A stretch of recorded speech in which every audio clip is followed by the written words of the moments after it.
Êtes-vous réellement à votre place au travail? Est-ce que vous vous épanouissez réellement dans ce que vous faites? Si la réponse est non, ma question suivante est pourquoi ne changez-vous pas les choses? Pourquoi continuez-vous à subir le travail? Bien sûr, si vous faites ça par obligation financière ou parce que vous avez absolument besoin de stabilité, sachez que je compatis et que ce qui va suivre dans cette vidéo n'est pas pour vous. Mais si votre situation est stable et que vous continuez quand même à subir un poste ou des tâches qui ne sont pas faites pour vous, alors c'est probablement que vous avez des blocages. Dans cette vidéo, je voudrais vous aider à dépasser 3 de ces blocages très courants et que vous avez peut-être. Si aujourd'hui vous sentez que vous n'êtes pas à votre place et que vos capacités ne sont pas mises en œuvre dans votre entreprise, alors j'ai 2 options pour vous. La première, la plus simple, c'est de partir de votre entreprise, de ne pas continuer le job que vous faites, puis de chercher un poste qui vous convienne mieux, souvent après avoir fait une formation. C'est une solution radicale qui demande du courage et qui vient généralement après une profonde remise en question et avec l'arrivée de cette fameuse pensée «je n'en peux plus». Mais peut-être que vous n'en êtes pas encore à ce stade-là. Peut-être que vous aimez votre entreprise, que vous aimez vos collègues et que vous ne voulez pas partir ailleurs. Dans ce cas-là, il vous faut la deuxième option. Demandez à vos supérieurs dans votre propre entreprise de changer de poste ou au moins de changer de mission. Comme vous le voyez, c'est une solution qui est très simple. Pourtant, pour beaucoup d'entre nous, cela semble toute une montagne. Et si aujourd'hui, vous n'avez toujours pas tenté le coup, c'est peut-être à cause de certains obstacles. Des obstacles qui peuvent être considérés comme des croyances limitantes, c'est-à-dire des choses que nous pensons être vraies, qui justifient notre inaction et qui pourtant sont fausses. Voici 3 exemples de blocages que nous allons détruire ensemble. Blocage 1, attendre d'avoir une promotion plutôt que de demander un changement tout de suite. C'est une des raisons qui revient le plus souvent chez ceux qui restent dans leur emploi actuel sans s'y sentir épanouis. Si je continue à bûcher, j'aurai une promotion pour un poste plus intéressant. Pas besoin de négocier quoi que ce soit tout de suite, on accepte les tâches qui ne nous conviennent pas dans l'espoir d'un avenir meilleur. Bien sûr, si le poste qui est au-dessus de vous correspond plus à vos compétences, dans ce cas, bûchez, méritez votre place. Mais la promotion n'est pas toujours la bonne option. Un poste à responsabilité n'est pas forcément là où vous vous sentirez le mieux. Ça dépend de vos capacités et de vos envies réelles. Manager des hommes peut peut-être vous remplir de bonheur. Dans ce cas, être promu pour un poste de manager est intéressant. Mais si ensuite on vous propose un poste de direction dans un bureau, vous perdrez le bonheur de manager. Être au contact des outils de production vous anime. Être nommé conseiller en chef de la production est sûrement du coup une bonne chose. Mais un poste de manager vous en éloignera. En réalité, la logique hiérarchique est trompeuse. L'idée de monter dans la hiérarchie et d'augmenter le salaire attire, mais en ce qui concerne les tâches, c'est pas toujours un bon deal. On imagine que plus on monte, plus les tâches sont intéressantes. Mais non, elles sont surtout plus intéressantes pour un certain type de personnalité. Par exemple, les personnes à la direction préfèrent souvent la réflexion stratégique aux tâches de gestion qu'ils délèguent. Mais ces tâches sont bien plus appréciées de certains employés qui détestent au contraire passer leur temps à remuer des idées. C'est avant tout une question de caractère et de compétences naturelles.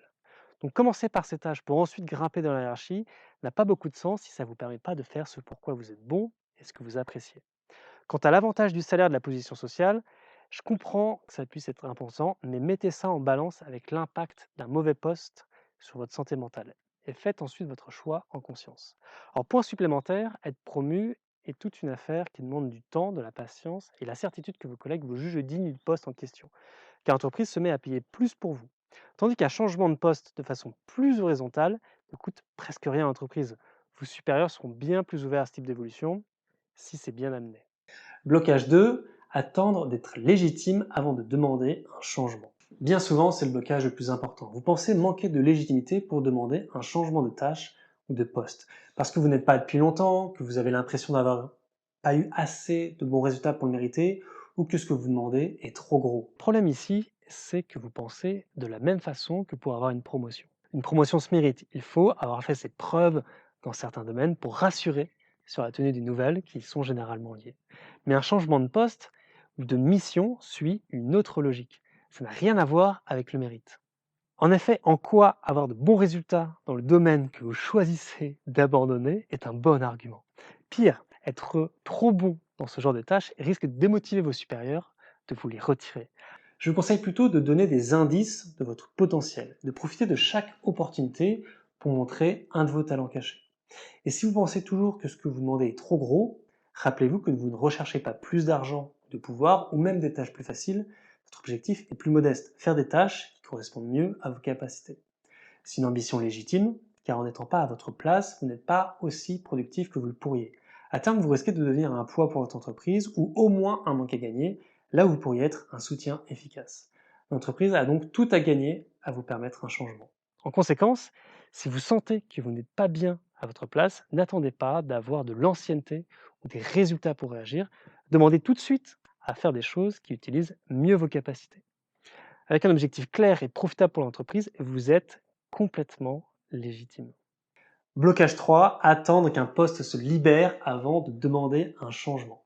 Alors c'est l'excuse la plus solide. Je voudrais changer de poste ou de tâche, mais c'est impossible pour l'instant car il n'y a pas de poste qui se libère ou de nouveaux projets qui débutent. Ça semble logique. Pourtant, penser ainsi vous laisse complètement passif.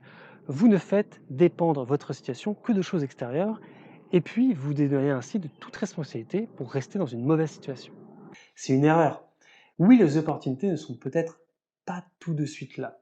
Mais votre situation, c'est d'abord votre responsabilité. Si vous voulez que les choses changent pour vous, vous ne devez pas laisser les autres décider à votre place. Vous devez être à l'initiative et agir.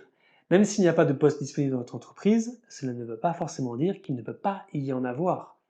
Que vous ne pouvez pas créer votre propre poste idéal pour vous et utile pour l'entreprise. Je vous renvoie à ma vidéo de la semaine dernière sur le sujet, le lien sera dans la description. Mais je voudrais compléter un point. Vous n'avez pas non plus forcément à changer de poste totalement. En fonction de votre situation, vous pouvez demander à réduire les tâches où vous n'êtes pas bon et à augmenter celles où vous l'êtes. Que ce soit en échangeant de responsabilités avec un collègue, en déléguant certaines tâches tout en prenant de nouvelles à la place. Dans tous les cas, il existe sûrement un moyen de mieux mettre à profit ce que vous savez et ce que vous aimez faire. Il faut parfois rivaliser d'imagination pour trouver ce moyen, mais ça vaut le coup. Alors peu importe les événements extérieurs, provoquez votre propre chance. Prenez les devants en imaginant vous-même la solution qui vous conviendrait le mieux, qui serait le plus profitable à votre entreprise. Et si cela se révèle vraiment impossible, au moins vous pourrez partir de votre entreprise en vous disant que vous avez tout tenté. Au final, agir pour changer sa situation n'est jamais une chose simple. Nous nous donnons beaucoup d'excuses pour ne pas agir. Autant de blocages psychologiques qu'il nous faut bannir. Non, vous n'avez pas besoin d'attendre que l'on vous offre une promotion pour demander un changement. Vous n'avez pas non plus besoin de mériter ce changement ou encore que ce changement soit prévu dans l'entreprise. La seule chose à prendre en compte, c'est que ce changement est nécessaire car vous n'êtes pas à votre place et que ce n'est ni profitable pour vous ni pour votre entreprise. Donc prenez le devant, cherchez dès maintenant la meilleure solution possible à présenter à vos collègues car j'en suis persuadé, c'est le meilleur moyen d'améliorer concrètement votre vie au travail. Merci d'avoir regardé cette vidéo jusqu'au bout. Si vous voulez aller plus loin sur ce sujet, pouvoir construire une relation de confiance avec votre manager avant de négocier un changement, Pauline, ma collègue, vous a préparé 12 règles indispensables à suivre dans un petit PDF que vous pouvez télécharger en description. N'hésitez pas, c'est totalement gratuit. Sur ce, je vous souhaite une bonne fin de journée de travail et je vous dis à bientôt.